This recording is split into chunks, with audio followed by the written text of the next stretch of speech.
Good morning, everybody. It's not very early morning, nor it's very delayed afternoon also.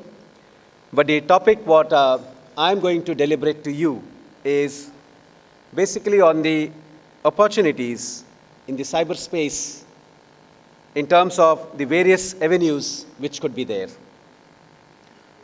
I come from a field that is on the cybersecurity, in cybercrime investigation, and digital evidence. And to share that process, the first thing I think as a value-added reseller, the most important aspect is we think that we should have a product which is technically viable. But when we talk about the cyberspace is not only technical, it has to be techno-legal. I just was in a case 2 days before, and when I was presenting the evidence, the judge said that unless and until the evidence is prescribed as per the procedure mentioned in the law, all what have you done, the forensic audit, the VAPT is just a piece of paper which shall not be appreciated as an evidence. Therefore, under these circumstances, if we only focus on being technical, well, that may not suffice the purpose. If we focus only on the legal part, that may not suffice the purpose. And under this preview, I think as a value-added reseller, your focus now should be on both the parameters, the techno-legal, bringing under one umbrella the services which the customer can rely on, and as a value services, your business can grow into. When we talk about the cybersecurity shall not be complete unless and until we don't understand what are the provisions in the law. There is an IT Act 2011, which has been enacted for the last 8 years or so. But most of the organizations today are not aware what is enacted in this law. Organizations today, because of the digital world, they invest in technology. But just investing in technology without actually setting the parameters that how the vulnerability could be reduced won't be sufficient. The IT Act 2011 has put the burden not only on the service provider, but onto the organization which has got its data at stake. To give you a small example, if you provide a service to a manufacturing industry or to the financial domain, if the data which is there in any of these verticals, if it is not secured, or if the data is being shared with a third party who is not authorized to have the data in place, then the provision in the IT Act says that the organization shall be held responsible for it. Negligency in having a proper security practices is a burden on behalf of the organization to prove that it was unintentional. And therefore, under these circumstances, we find that many of the judgments, many of the orders which are now getting passed is also laying a huge burden on the service provider to some extent, but mostly on the customers who use these product or services. To go ahead with, when we talk about services being provided to an organization, some of the parameters which just struck to my mind, I just tried to note it down in my notepad. The first thing, as a value-added reseller, if you are providing a software business in the cyberspace, then I think there is a huge, huge opportunity. The opportunity could be there in identifying the needs of an organization. Many a time, organization invest money. In fact, some of the organizations in the manufacturing sector has now increased their budget from 8% to 15%. which means there is now a shift. The organizations realize that the data has got an intrinsic value. And as the Prime Minister says, the data is the new oil. And therefore, under these circumstances, the data has to be properly secured, protected. Well, there is also a debate on the GDPR. Very shortly, it may happen that we may have the data privacy policy in place. And once the data privacy policy in place, it can give a huge opportunity to various resellers in providing their services to the customers.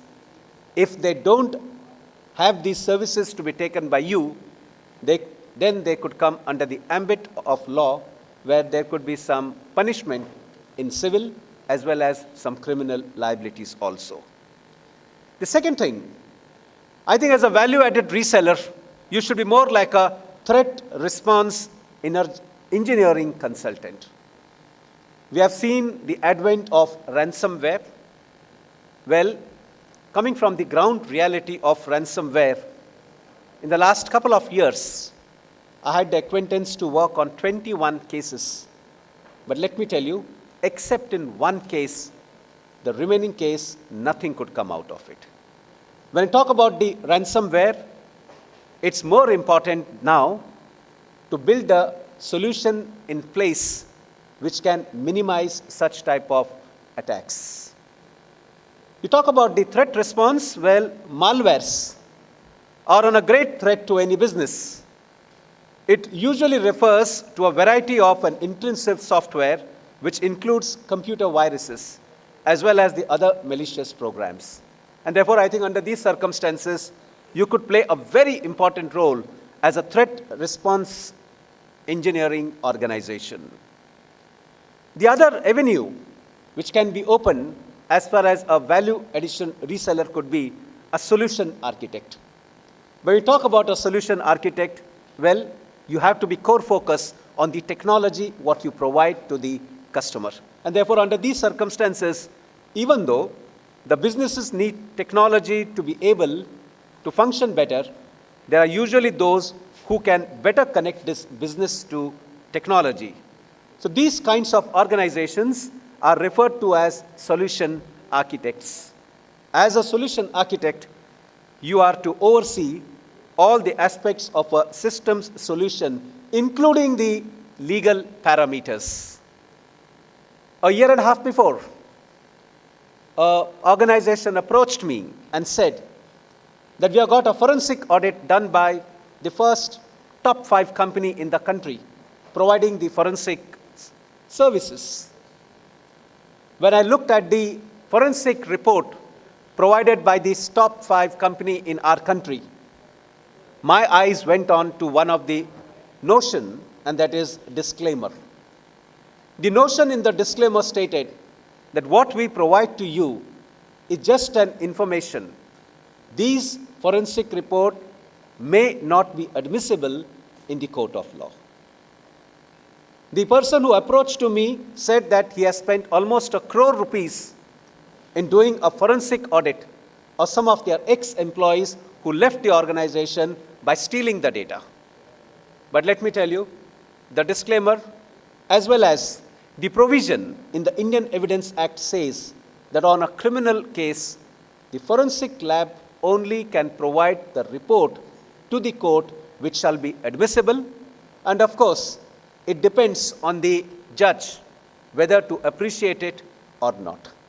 Therefore, under these circumstances, if you provide a service which is technically viable, legally, if it is of intrinsic value to the customer, then I'm sure that you provide an umbrella where the clients will come to you in heaps and bounds.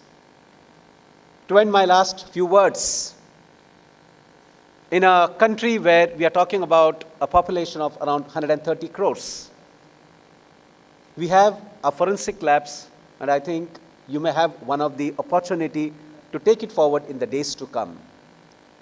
We have only 4 states in our country which provide the forensic services as an official labs. And those 4 states are Gujarat, Telangana, Karnataka, and the place where we are in the capital of our country, Delhi. Other than that, the forensic labs which are there in the other parts of our country, they are there, but they are not officially the electronic examiner evidence lab.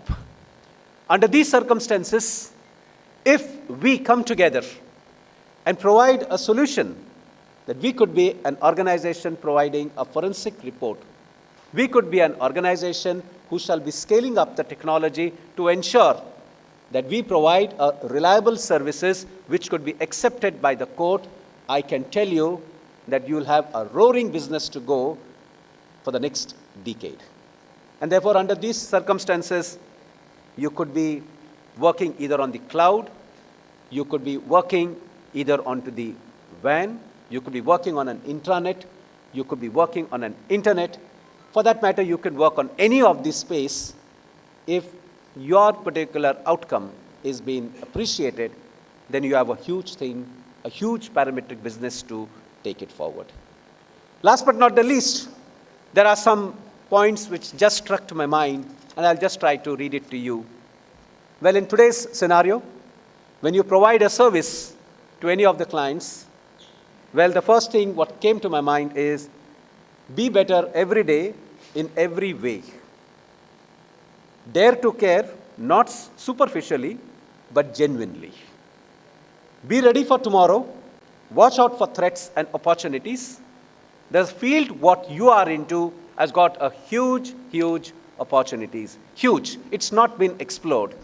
Just providing a UTM, just providing a firewall, just providing an administration of having your network to be secured is just a part of the job. The remaining 50% of the job still is pending, which you could explore it. Be prepared with the right competencies when the market is not so good. Build relationship of trust and growth, not only growth of yours, but the growth cumulatively of the organization. And last but not the least, the word good is the enemy of great, and the boundaries must be pushed forward, that the scalability of the business of what services you are providing should be working in a cross-boundary jurisdiction. There should not be anything which is called a social bound jurisdiction, an ethnic bound jurisdiction, or a territorial bound jurisdiction. It should be across the country, it should be across the globe where your services could be recognized. And last but not the least, the corporates want to have internal security at their end. Most of the corporates would not like to go to the police, or they would not like to take the legal way out. And therefore, under these circumstances, they want services from you. And if you have the services which can provide them the repose of not going to the law enforcement or to the judicial system, then I think you have a better business opportunities taking forward. And last but not the least, as I said, data is the new oil, which our Prime Minister had quoted a few days before. For every organization, IP, the intellectual property. And that intellectual property, the services what you provide can help out in ensuring that the data is safe, secured, admissible, and most important, if there is any disargument regarding the data, then it should be appreciated in the court of law. So, ladies and gentlemen, thank you very much. I tried to give you a little glimpse in the possible time available to me, and I am sure that whatever the services you shall be providing in this domain shall be highly, highly respectful, affordable, and most important, it will add value to the customers what you shall be providing. Thank you very much, and I'm sure that today's program or today's whole day program shall unveil a new wealth of information which shall be helpful for all of us to take the momentum forward of making the cyberspace more secured and reliable. Thank you once again.